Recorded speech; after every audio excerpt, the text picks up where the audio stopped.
जीवन शैली की खराबी की वजह से बढ़ते हुए रोगों ने सबकी ही स्थिति ऐसी कर रखी है लगभग कि जीना है तो दवाइयां खाओ, अगर खाना है तो दवाइयां खाओ, नहीं खाना है तो भी खाली पेट की दवाइयां खाओ, अगर मीठा खाना है तो फिर अगर शुगर है तो शुगर की दवाइयां खाओ, अगर फैट ज्यादा है, अगर आपका कोलेस्ट्रॉल बढ़ा हुआ है और ऐसे केस में आपको फैट खाने का मन कर रहा है तो कोलेस्ट्रॉल की दवाइयां खाओ, अगर भारी खा लिया है तो उसको पचाने के लिए दवाइयां खाओ।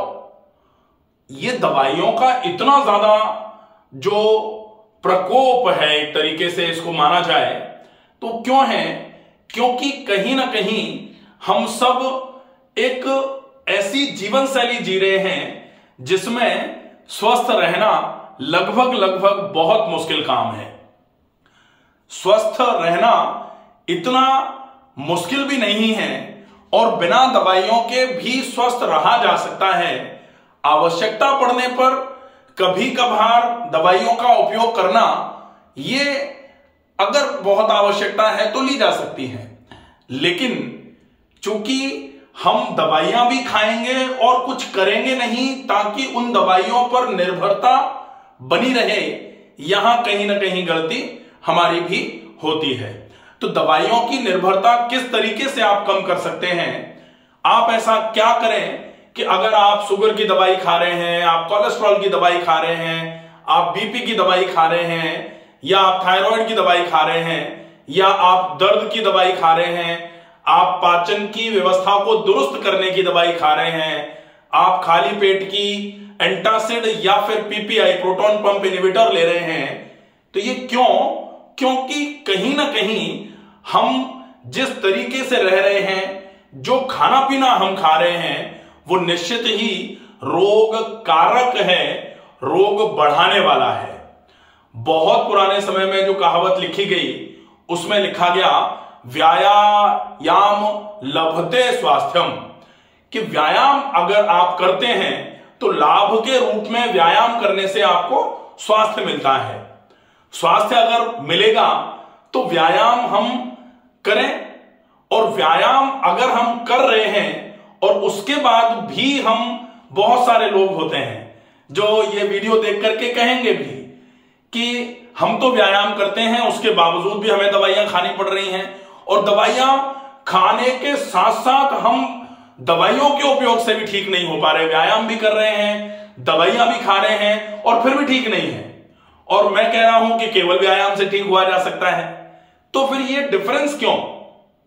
क्योंकि डिफरेंस इसलिए है कि आप जितना व्यायाम कर रहे हैं या आप जो व्यायाम कर रहे हैं वो आपके रोग के अनुरूप नहीं है, और वो आपके रोग के डोजेज में सेट नहीं बैठ रहा है कि व्यायाम, जैसे दवाइयों और व्यायाम में बहुत वो तो है नहीं, एक जैसे दवाइयां बीमारी का इलाज है वैसे ही व्यायाम भी दवाई बीमारियों का इलाज है।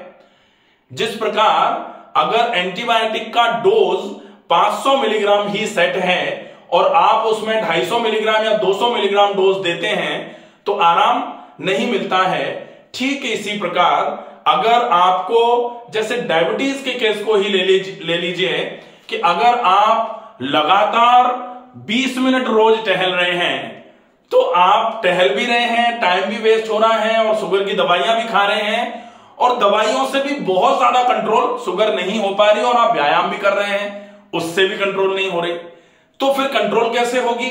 तो आपको व्यायाम का डोज बढ़ाना पड़ेगा, और व्यायाम का डोज बढ़ाना पड़ेगा का क्या मतलब है कि आपकी शुगर की अवस्था, शुगर आपके शरीर में किस स्तर तक है, आपके शरीर के पैनक्रियाज में कितनी खराबी आ गई है, वो कितना कम इंसुलिन सीक्रेट कर पा रहा है, उसके हिसाब से आप पैनक्रियाज को बूस्ट करने के लिए, पैनक्रियाज को एक्टिव करने के लिए क्या व्यायाम स्पेसिफिकली करें, और उस व्यायाम को कितनी देर करें, और उस व्यायाम को कितनी बार रिपीट करें दिन में, यह भी मैटर करेगा। तो अगर आप रोगों से पूरे तरीके से मुक्त होना चाहते हैं तो बहुत ही अच्छा तरीका है। आप कैसे भी करके, एक तो मैं हमेशा बोलता हूं शुद्धो देहा मनश्रेयस्य, आप सिर्फ देह की शुद्धि करवा दीजिए। अगर आपने शुद्धि करवा दी तो रोग शुद्ध शरीर में बहुत लंबे समय तक रुक ही नहीं सकता, और रोग की जड़ शुद्ध शरीर में बहुत अंदर तक इंसर्ट नहीं हो पाएगी, रुक नहीं पाएगी, रोग अपनी जड़ें नहीं जमा पाएगा। तो रोग की जड़ों को अगर ढीला करना है तो आप सिर्फ शुद्धि करा दीजिए। शुद्धो देहा मनश्रेयस्य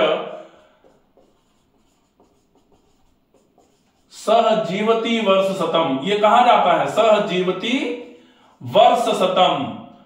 आप अगर देह की शुद्धि कर लें तो केवल शुद्धि करने से स्वस्थ जीवित रह सकते हैं। कब तक? वर्ष शतम, 100 वर्ष तक।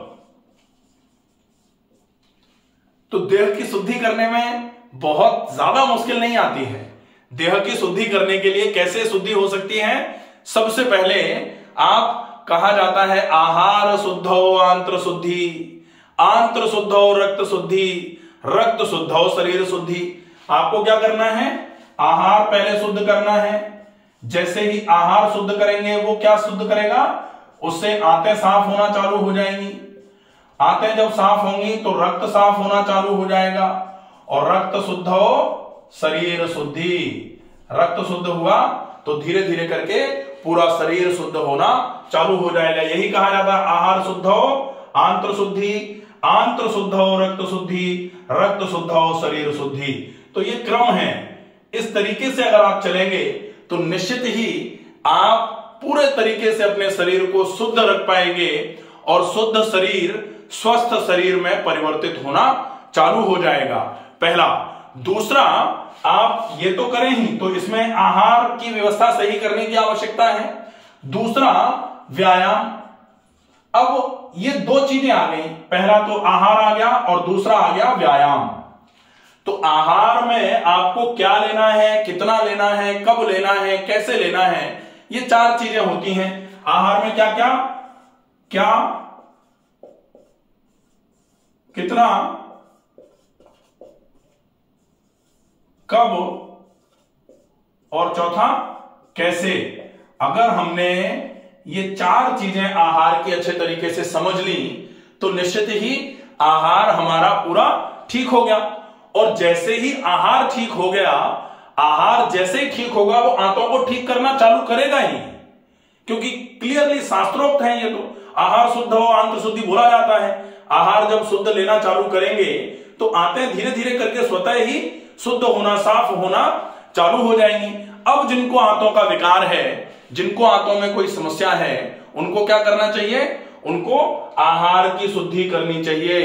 अब आहार शुद्ध तो लोग कर लेते हैं कि हम तो लौकी और मोटे आटे की रोटी खा रहे हैं, लौकी की सब्जी और मोटे आटे की रोटी, लेकिन कितना खा रहे हैं इसमें गड़बड़ हो जाती है। अगर हम कि नहीं, हम तो 2 रोटी सवेरे और 2 रोटी शाम को खा रहे हैं, खूब सारी सब्जी खा रहे हैं, तो क्या और कितना भी ठीक हो गया, लेकिन कब खा रहे हैं? अगर मान लो सवेरे का खाना जो है वो 2 बजे खा रहे हैं दोपहर में, और शाम का खाना जो है वो रात को 11 बजे खा रहे हैं, तो कब बिगड़ जाएगा? जैसे ही कब बिगड़ेगा तब भी प्रॉब्लम हो जाएगी। और फिर सबसे ज्यादा गड़बड़ होती है कैसे? जिनकी पेट की समस्या है, सामान्य तौर पर उनसे जब भी प्रश्न पूछा जाता है तो हमेशा उत्तर आता है कि खाने में तो हमने कभी ज्यादा समय नहीं लगाया, लेकिन जैसे ही पाचन की व्यवस्था गड़बड़ होना चालू हुई उसके बाद तो हम बहुत धीरे धीरे खाना चालू कर दिया। तो वो वाली बात होती है कि अब पछताएं हो तो क्या, जब चिड़िया चुग गई खेत। बहुत लंबे समय तक जब तक आपको कोई समस्या नहीं थी तब तक आपने कहीं कोई किसी भी पॉइंट पर फोकस नहीं किया, और अब समस्या हो गई उसके बाद आपने शुरू किया है तो निश्चित ही आराम दोबारा होगा, लेकिन थोड़ा टाइम तो लगेगा। तो ये विशेष ध्यान रखने वाली बात है। इन 4 चीजों पर जैसे ही फोकस करेंगे निश्चित ही बीमारियां कम होना चालू हो जाएंगी। और वो बीमारियां कैसी भी हों, आपकी किडनी की प्रॉब्लम है, आपकी लिवर की प्रॉब्लम है, आंतों की प्रॉब्लम है, आपके हार्ट की प्रॉब्लम है, फेफड़ों की है, आपको पैंक्रियाज की वजह से डायबिटीज हो गई है, या फिर आपको ब्रेन से रिलेटेड कोई प्रॉब्लम है, अगर हम इसको सुधारेंगे तो निश्चित ही युक्ताहार विहारस्य, ये भगवान श्री कृष्ण ने बोला है गीता जी में। तो युक्ताहार विहारस्य युक्त चेष्टस्य कर्मसु युक्त स्वप्नावबोधस्य योगो भवति दुःखः। दुखों की बात चल रही थी, तो दुखों से दूर रहा जा सकता है तो हम केवल युक्त आहार और युक्त विहार अगर करना चालू कर देंगे तो कम से कम रोग से तो दूर हो ही सकते हैं ना, और इजीली हो जाएंगे, दिक्कत नहीं आती है। अब व्यायाम, तो व्यायाम में क्या है, व्यायाम का सीधा सीधा मतलब होता है कि आप किसी भी आयाम में ऊर्जा का व्यय करिए। हमारे पूर्वजों को अलग से व्यायाम करने की आवश्यकता नहीं होती थी, क्योंकि दुनिया भर के काम होते थे, क्योंकि जीविकोपार्जन इस तरीके से था कि आप पूरे दिन जब श्रम करेंगे तब आपको कुछ मिल पाएगा, या पूरी साल जब मेहनत होती है तब फसल आती है, पूरी साल जब अच्छे तरीके से काम करते हैं तब चीजें सही तरीके से चल पाती हैं। तो वो जो मेहनत थी वो व्यायाम का ही स्वरूप था एक तरीके से। अब लेकिन वो मेहनत नहीं रह गई है, अब उतनी मेहनत नहीं है, अब लोग बैठे बैठे काम कर रहे हैं। ऐसे समय में अलग से ऐसा काम जिसमें काम कुछ नहीं हो रहा है लेकिन आपकी ऊर्जा का व्यय हो रहा है, उसको व्यायाम बोला जाता है। और निश्चित ही उसमें काम बेशक कुछ नहीं हो रहा, फर्टाइल कुछ नहीं है, लेकिन आपको स्वास्थ्य तो मिल रहा है। तो ये मान लीजिए कि ये व्यायाम करने से आपको जो काम है वो आपके स्वास्थ्य के रूप में आपको मिल रहा है। तो ये व्यायाम बहुत आवश्यक है। अगर ये वीडियो आपको पसंद आए या फिर आपको इस वीडियो में कोई चीज समझ में नहीं आई हो तो आप कमेंट बॉक्स में अपने प्रश्न को लिख करके पूछ लीजिए, आपके प्रश्न का उत्तर दिया जाएगा। ज्यादा से ज्यादा इस वीडियो को शेयर करें ताकि ज्यादा से ज्यादा वो लोग जो लंबे समय से दवाइयां खा रहे हैं और दवाइयों को छोड़ने का मन तो है उनका लेकिन छोड़ नहीं पा रहे हैं, ऐसे केस में ये दो चीजें अब स्पेसिफिक आपके लिए हो जाएगा कि आपकी बीमारी के लिए आहार चिकित्सा क्या है और आपकी बीमारी के लिए व्यायाम चिकित्सा क्या है, जिसको योगा थेरेपी बोला जा सकता है या फिर एक्सरसाइज थेरेपी बोलते हैं या फिर इसी को फिजियोथेरेपी भी बोला जाता है स्पेसिफिकली। तो क्या होगा आपके लिए, वो भी अगर आप चाहें तो अपने रिपोर्ट्स पहुंचा करके आप अपने लिए कस्टमाइज प्लान करवा सकते हैं। स्वस्थ रहिए, सुरक्षित रहिए, धन्यवाद।